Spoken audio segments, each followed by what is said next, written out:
Hi, um, I wanted to briefly show you how to make my bread and butter pudding. I made one last night and I looked through all my recipe books and online, and they were going to be making them for 10 people with 8 slices of bread, and I didn't want such a big one. I don't need to make things in bulk, so I just made a small one. And I read a few recipes and adjusted it to myself. I'm using eggs and milk, but you could try the juice from the chickpeas instead of the eggs, and that might help the milk set into a custard. I don't really know. I can't really tell you what would work for a pure vegan recipe. So what I do is I start with brioche rolls. I'll open the packet so that you can see. I don't know where you are and what kind of bread you can get hold of, but brioche is really nice in a bread and butter pudding. So a little brioche roll, and you can also use stale bread. It's really good for stale bread. It just helps use it up and make it tasty.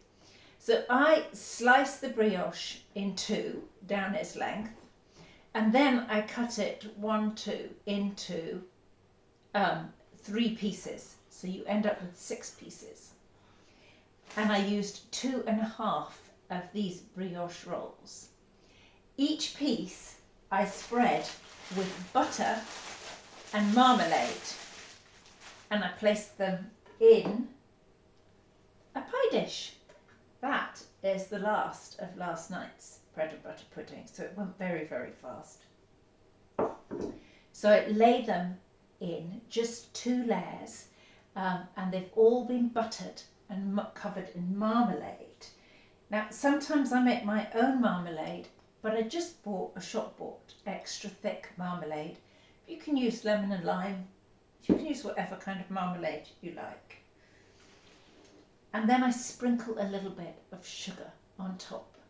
Now, I see on the internet that a lot of people are sugar adverse because they have put sugar in all the sauces and things that we buy. But I don't buy any sauces. I make everything from scratch. So I don't mind a little bit of sugar in things. I don't see anything wrong with it.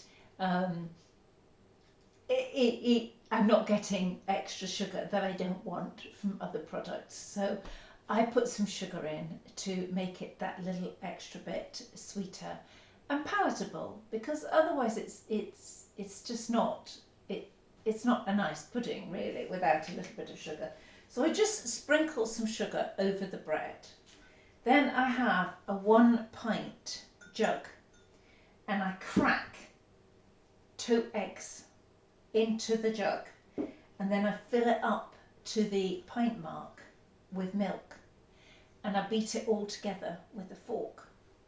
And you can add a pod of cinnamon if you wish into the pie dish, and then I just cover the bread and butter and marmalade with the milk and the eggs, and I put it in the oven for about 40 minutes.